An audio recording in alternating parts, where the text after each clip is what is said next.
This little boy here is the one that comes up to Edward, and he looks a lot like Joshua when Joshua was a little boy. And although Joshua is kind, what you're going to find out in the next chapters sounds even more like Jimmy. Let's go ahead and find out what happens next.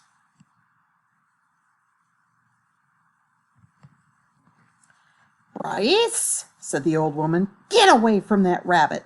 I ain't paying you to stand and stare." "Yes, ma'am," said Bryce. He wiped his nose with the back of his hand and continued to look up at Edward.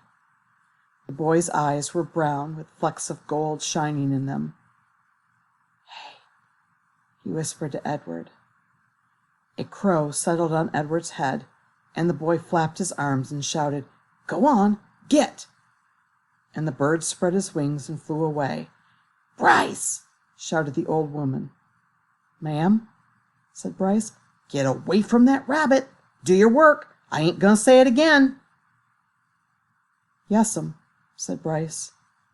He wiped his hand across his nose. "I'll be back to get you," he said to Edward. The rabbit spent the day hanging by his ears, baking in the hot sun, watching the old woman and Bryce weed and hoe the garden. Whenever the woman wasn't looking, Bryce raised his hand and waved. The birds circled over Edward's head, laughing at him. What was it like to have wings, Edward wondered.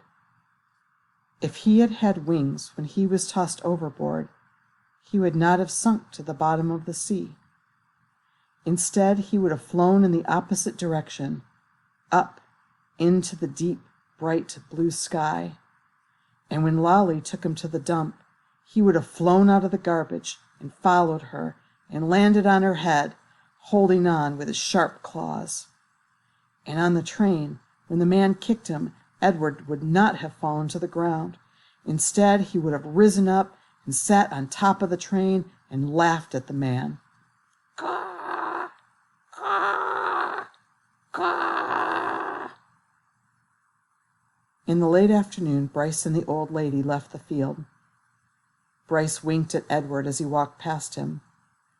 One of the crows lighted on Edward's shoulder and tapped with his beak at Edward's china face, reminding the rabbit with each tap that he had no wings, that not only could he not fly, he could not move on his own at all in any way.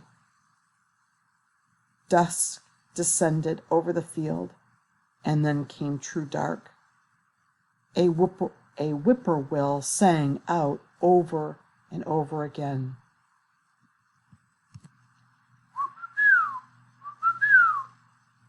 It was the saddest sound Edward had ever heard. And then came another song, the hum of a harmonica. Bryce stepped out of the shadows. "Hey," he said to Edward. He wiped his nose with the back of his hand and then played another bit of song on the harmonica. "I bet you didn't think I'd come back, but here I am. I come to save you."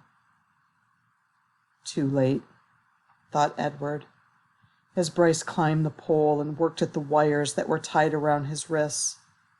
"I am nothing but a hollow rabbit."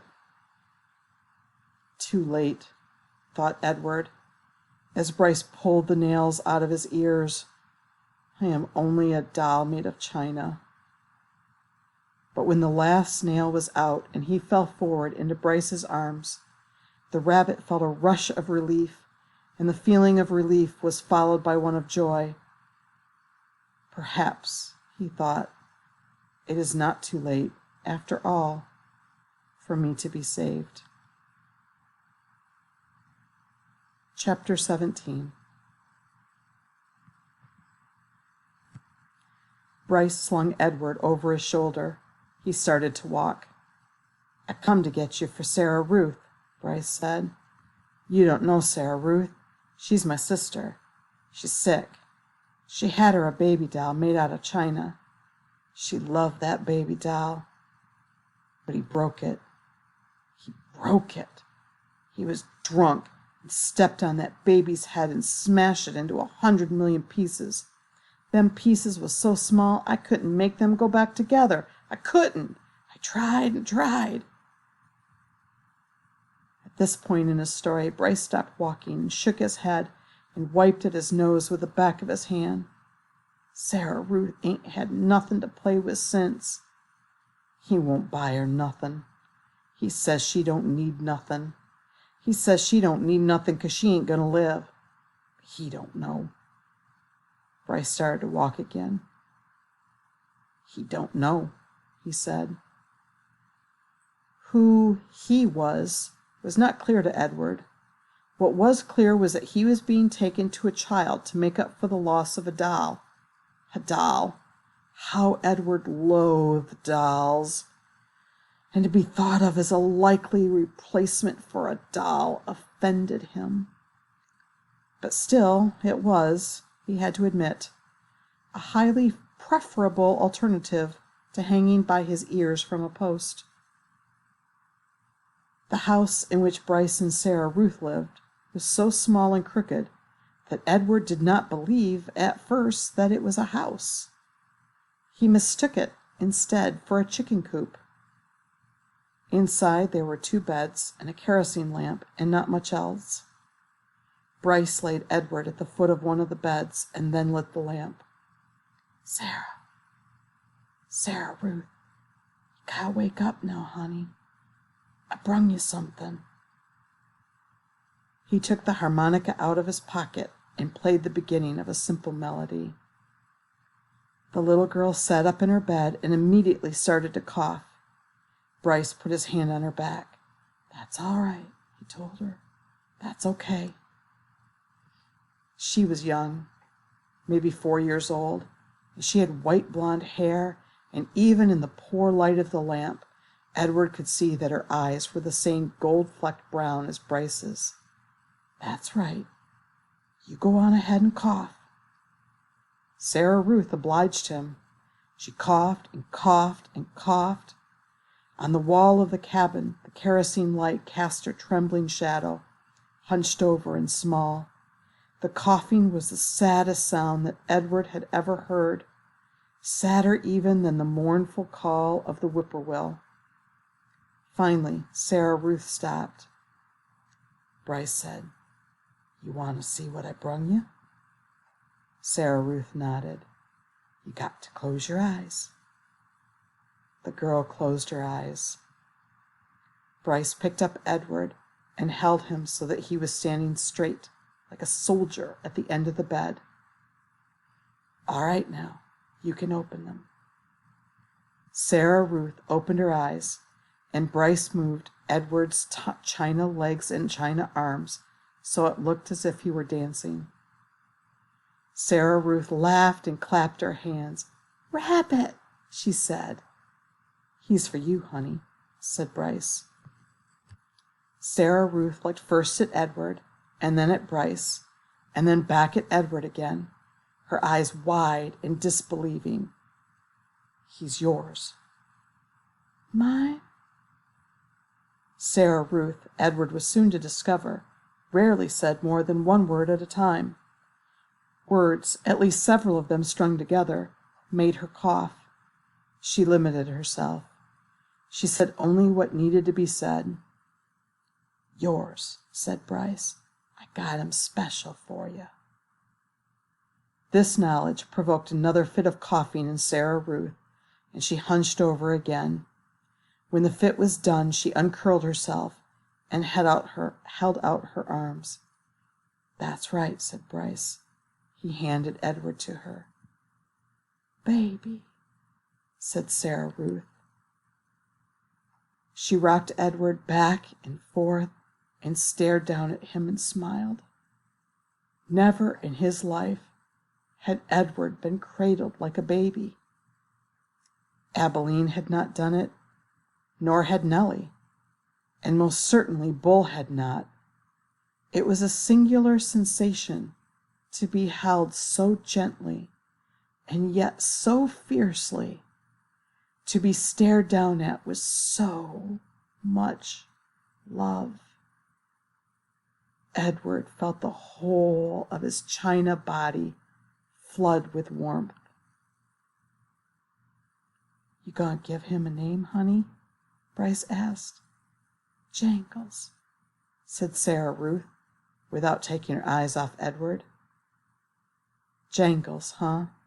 That's a good name. I like that name."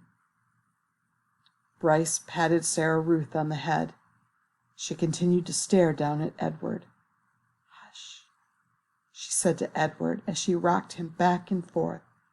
"From the minute I first seen him," said Bryce, "I knew he belonged to you.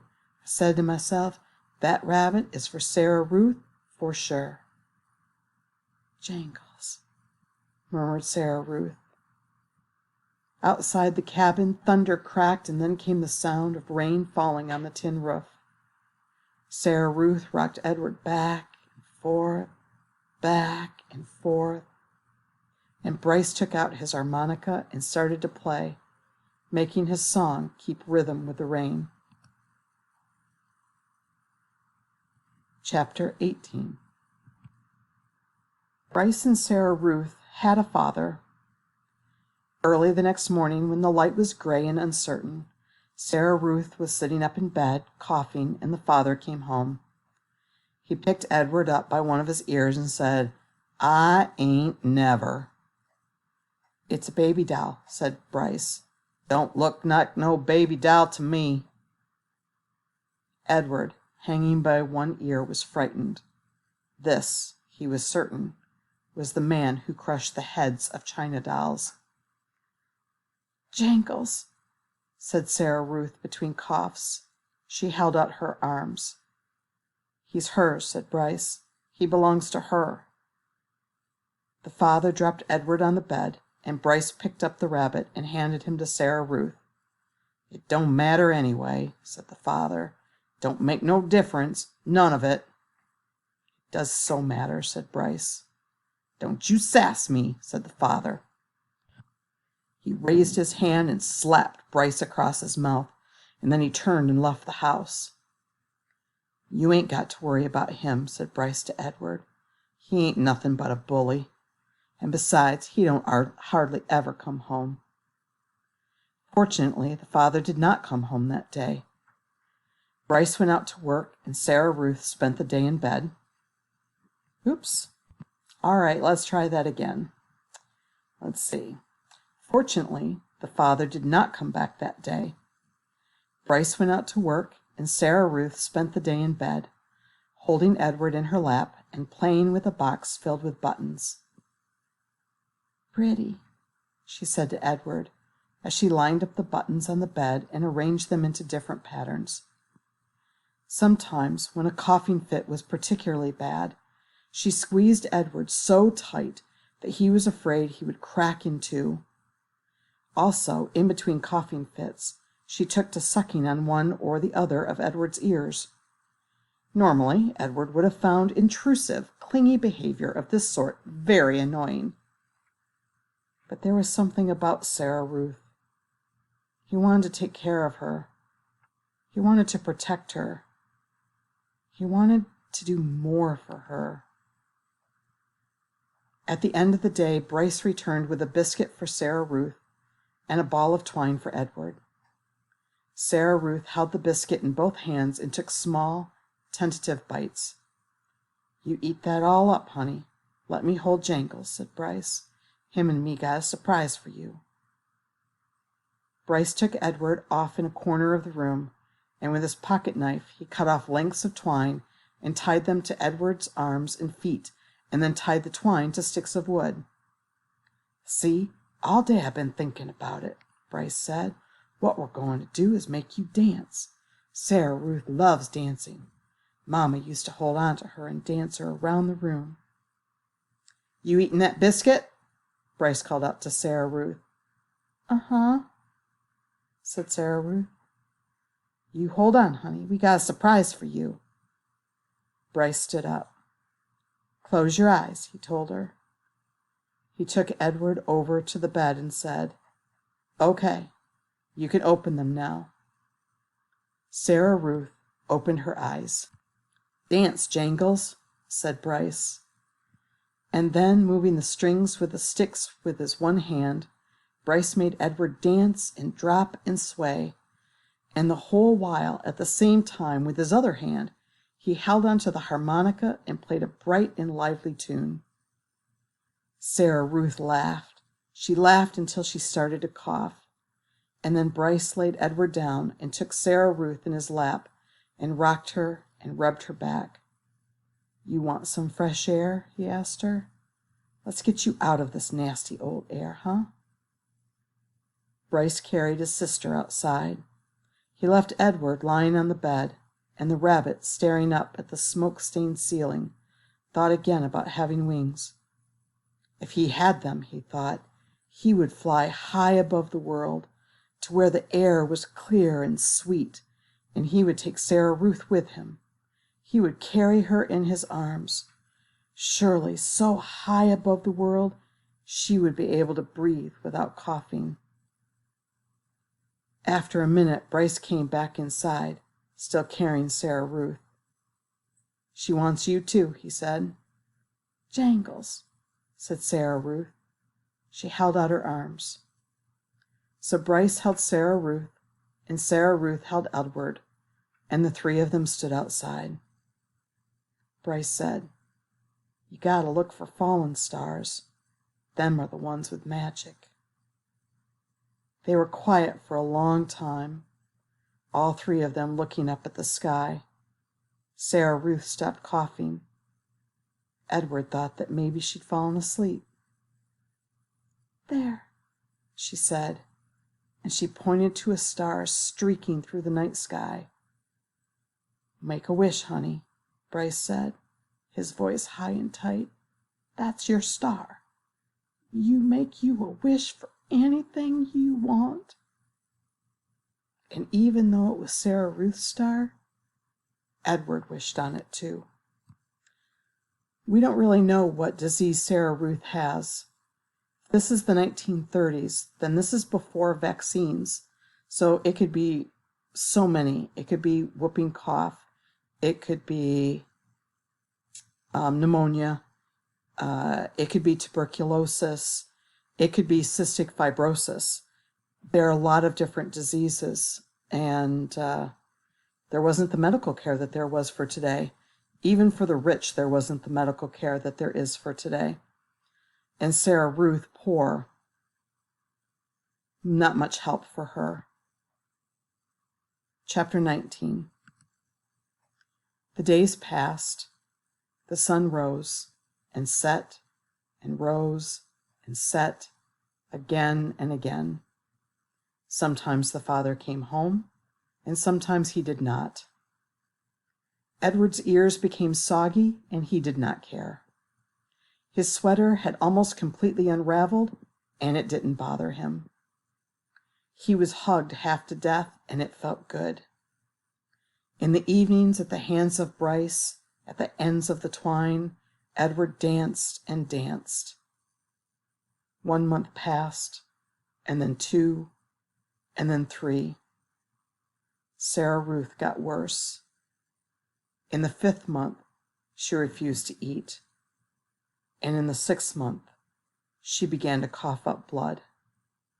Her breathing became ragged and uncertain, as if she was trying to remember, in between breaths, what to do, what breathing was. "Breathe, honey." Bryce stood over her and said, "Breathe," thought Edward from deep inside the well of her arms. "Please, please breathe." Bryce stopped leaving the house. He sat at home all day and held Sarah Ruth in his lap and rocked her back and forth and sang to her. On a bright morning in September, Sarah Ruth stopped breathing. "Oh, no," said Bryce. "Oh, honey, take a little breath, please." Edward had fallen out of Sarah Ruth's arms the night before, and she had not asked for him again. So face down on the floor, arms over his head, Edward listened as Bryce wept. He listened as the father came home and shouted at Bryce. He listened as the father wept. "You can't cry," Bryce shouted. "You got no right to cry. You never even loved her. You don't know nothing about love." "I loved her," said the father. "I loved her." "I loved her too," thought Edward. "I loved her, and now she's gone. How could this be?" he wondered. How could he bear to live in a world without Sarah Ruth? The yelling between the father and son continued, and then there was a terrible moment when the father insisted that Sarah Ruth belonged to him, that she was his girl, his baby, and that he was taking her to be buried. "She ain't yours!" Bryce screamed. "You can't take her! She ain't yours!" But the father was bigger and stronger, and he prevailed. He wrapped Sarah Ruth in a blanket and carried her away. The small house became very quiet, and then finally the boy picked Edward up. "Come on, Jangles. We're leaving. We're going to Memphis." Chapter 20.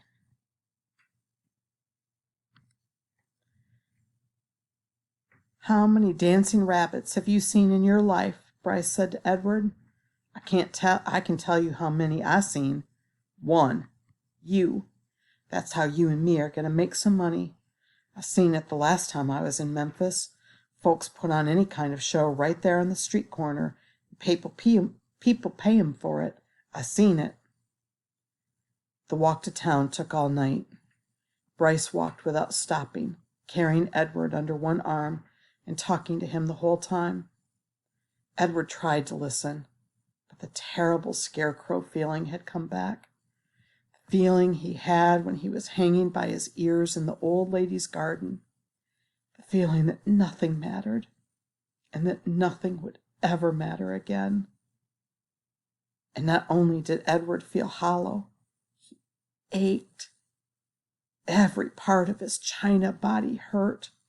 He ached for Sarah Ruth. He wanted her to hold him. He wanted to dance for her.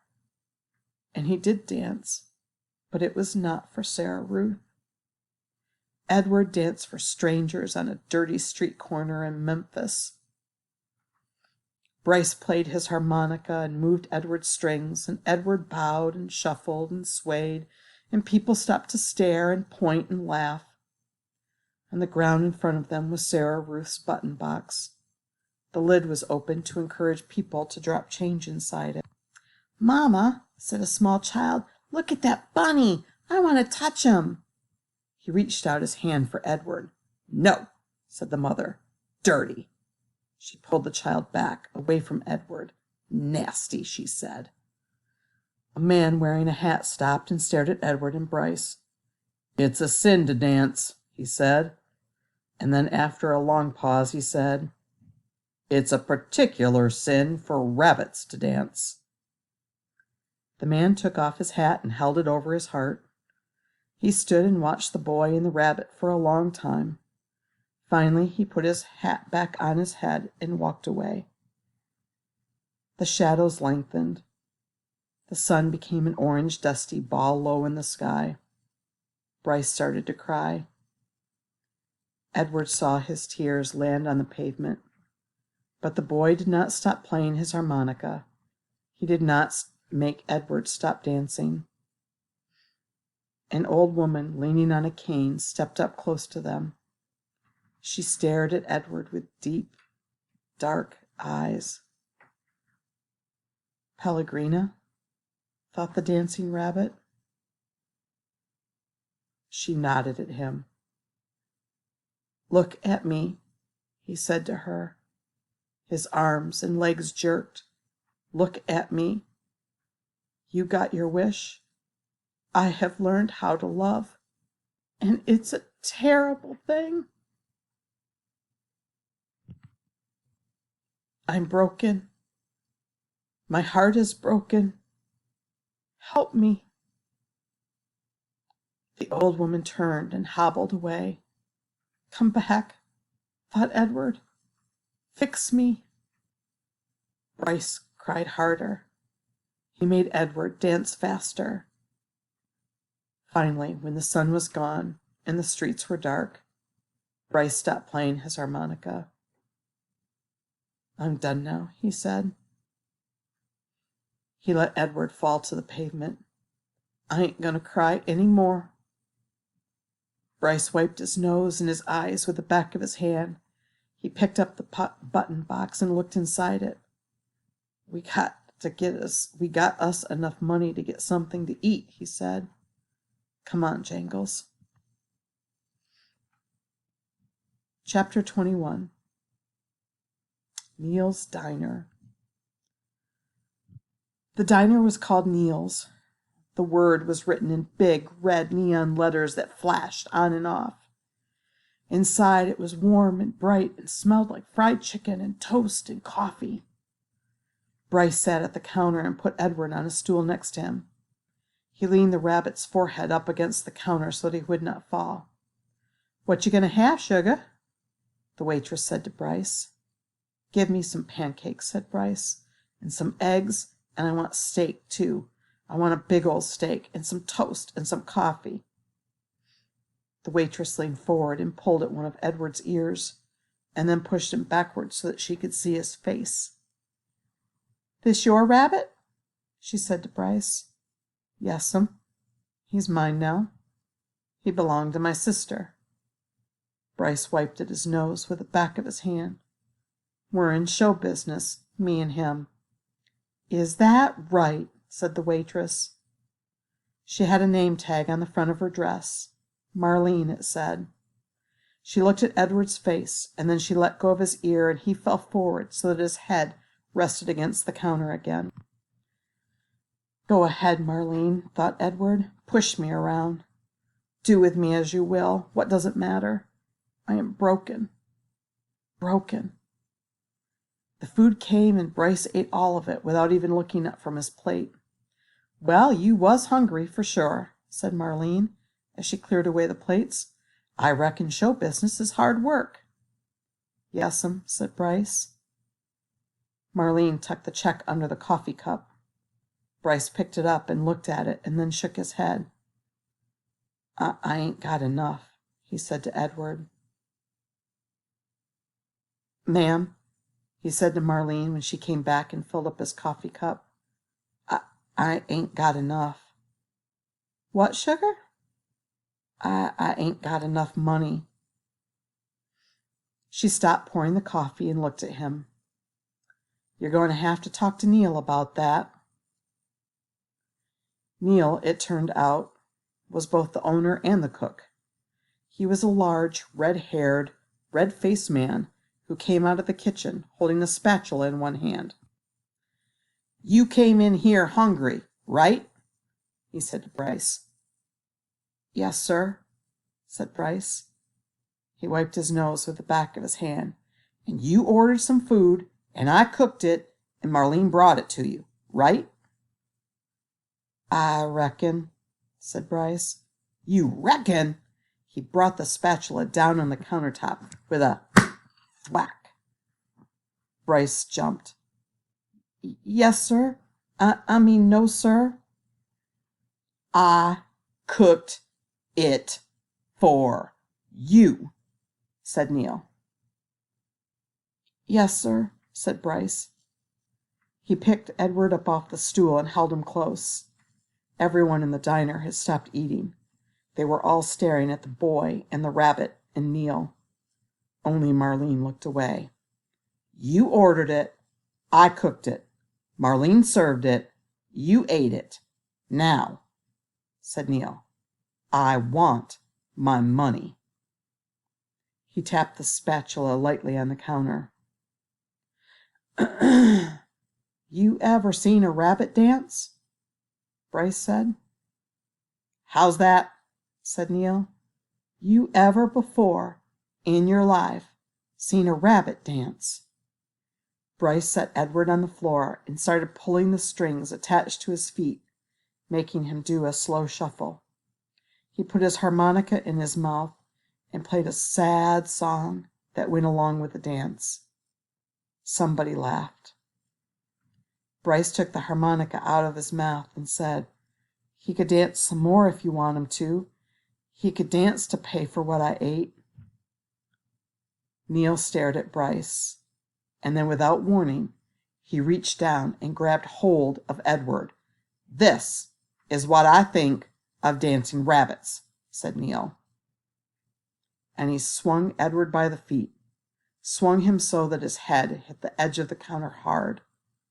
There was a loud crack. Bryce screamed, and the world, Edward's world, went black. And we will pick this up tomorrow. That was a very sad section, wasn't it? Made me very sad. Since it's a miraculous journey, I'm hoping for a happy ending. How do you think it's going to end? What do you think is going to happen to Edward Tulane? Let's find out, shall we?